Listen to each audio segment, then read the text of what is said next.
But understand that what you decide to do today could have a huge impact on your life over the coming days and weeks.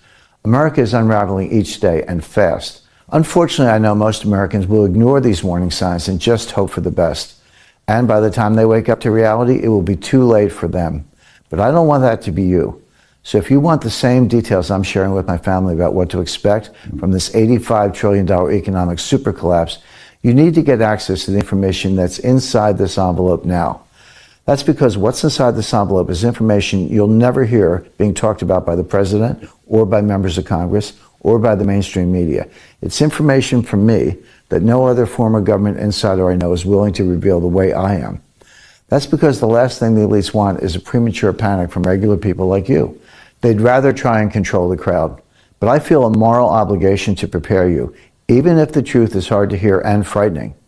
That's why today I'm going to go through 3 danger zones in our economy that I'm worried about most if I'm right about the super collapse. So you can see why I'm predicting the end of the American economy, the way we know it, in the next 6 to 12 months. Like I said, I've never released this information to the public before, but today I'm giving you that chance. That's because, as my fellow Americans, I believe you deserve to know the truth about what I fear could happen to the way we get our food, our energy, and our medicine. These are the 3 danger zones under threat of economic collapse I'm concerned about most, and I'm going to talk about each one now. Danger Zone 1, America's food supply. According to the CDC's website, a disaster can easily disrupt the food supply at any time. In the event of disaster or emergency, they advise Americans to have at least a 3-day supply of food. But have you ever asked yourself, what happens if multiple disasters hit our food supply chains simultaneously? Just look at what's happened so far this year. In early 2022, USA Today reported shortages at grocery stores across the country have grown more acute in recent weeks as Omicron continues to spread and winter storms have piled on. Then, Putin decided to roll Russian tanks into Ukraine, igniting yet another disaster. As the UN told BBC, Russia's invasion of Ukraine could soon cause a global food crisis that may last for years. That's because practically a third of the world's wheat exports come from Russia and Ukraine. It's why just a few weeks later, Bloomberg wrote, U.S. bread makers fear soaring costs as turmoil engulfs the wheat trade. Of course, wheat is hardly the only thing stores need to sell bread. What about the plastic or paper the bread is wrapped in? What about the ovens used to bake the bread? What about the truckers who bring the bread to the store? I believe a disruption is coming that will deprive Americans of basic food items like bread, eggs, milk, meat, cheese, and more. Because of intense political tensions in the country, rising prices, and intense work schedules to meet delivery deadlines under the supply chain crunch, I believe it's very likely that we will see a long-haul trucker strike in the next 6 to 12 months. I believe that strike would last 2 weeks or more. And do you know what will happen when those long-haul truckers don't go to work for a week? Business Insider reported that when that happens, grocery stores would run out of food in 3 days. Then what? Is the CDC going to tell you they've updated the 3-day emergency guidelines on their website? It will be too late for you at that point. That's why, in just a minute, I'm going to tell you what I've been buying to protect my family before extreme food shortages hit later this year. I'll even tell you how long you should be prepared in a food emergency, because trust me, it's a lot longer than 3 days. If you want to ignore my advice after hearing what I'm doing, that's your decision. But I'm not going to sit on my hands and hope. And I don't want you to feel like that's your only choice either. Especially when you see that our food supply relies on another supply I'm also deeply concerned about. Danger zone number 2, America's energy supply.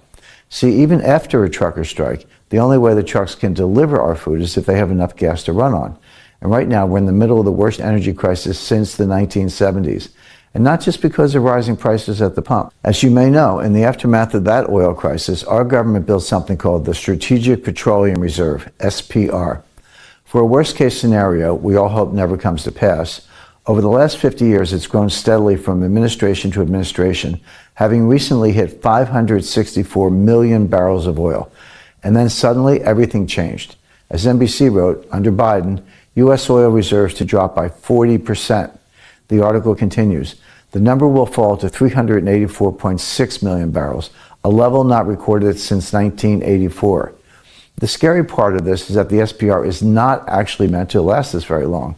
According to one estimate I found before Biden's latest action, it could supply us with oil for about 1.5 years without being replenished. Of course, now that we have 40% less oil, that supply would run out 40% faster. I believe that instead of that oil reserve lasting us a year and a half, it will last us less than a year. I also believe it's extremely likely we could use our strategic petroleum reserve to help Europe. This isn't on anyone's radar because most Americans aren't thinking about the boomerang effects of our economy's recent actions. But because of sanctions we imposed on Russia, it's likely that our European allies will run out of oil. When they do, the U.S. will offer to supply them with even more of our oil and natural gas to bail them out. You may think that's far-fetched, but this is exactly what's happening right now. The Washington Times just reported that President Biden has sent 5 million barrels of oil from the Strategic Petroleum Reserve abroad. And I predict he's going to send far more oil abroad at a time when prices are rising and we're running out of oil. In the process, he's going to destroy everyday Americans' daily lives.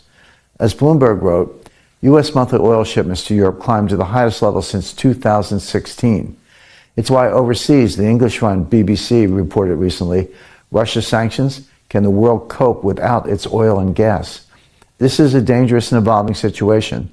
That's why this envelope contains information about what I fear Putin is planning next, so you aren't blindsided. If you have any money in the banks or in the stock market, this could impact you directly. And if you think all of this is just too far-fetched, please understand this isn't the first time I've warned my readers about what Russia could do to our energy supply. A decade ago, in my best-selling book, Currency Wars, I wrote, Russia's use of natural gas as a geopolitical weapon goes beyond threats. Then earlier this year, I tweeted this, and while the situation surrounding the way we get our food and energy is bad, it's this next danger zone that keeps me up at night. Danger zone number 3, America's medicine supply. Just like trucks need gasoline to deliver our food, the only way our economy runs is if the people who run it, the truckers and everyone else, all have access to necessary drugs and medicine. Up until recently, that may have sounded like a foregone conclusion, and government officials might have reminded us about the other strategic reserve in our country. I'm talking about the Strategic National Stockpile, America's largest reserve of drugs and medical equipment. But then COVID hit. As NBC News wrote, the country's largest repository of drugs and medical equipment is designed to be used as a stopgap, not a solution, during emergencies. Fighting the COVID-19 pandemic was just one emergency that taxed the system. But I believe another catalyst event will be breaking the medical system altogether. Based on my research, it will likely be because of the U.S. officially entering a geopolitical conflict. Rosemary Gibson, a senior advisor on healthcare, warned government officials about just that back in 2019, saying, medicines can be used as a weapon of war against the United States. Think about it. We're the world's largest economy. That means we have a bullseye on our back. What second largest world economy do you think might have an interest in taking us down? Of course, I'm talking about China. Sound too hard to believe?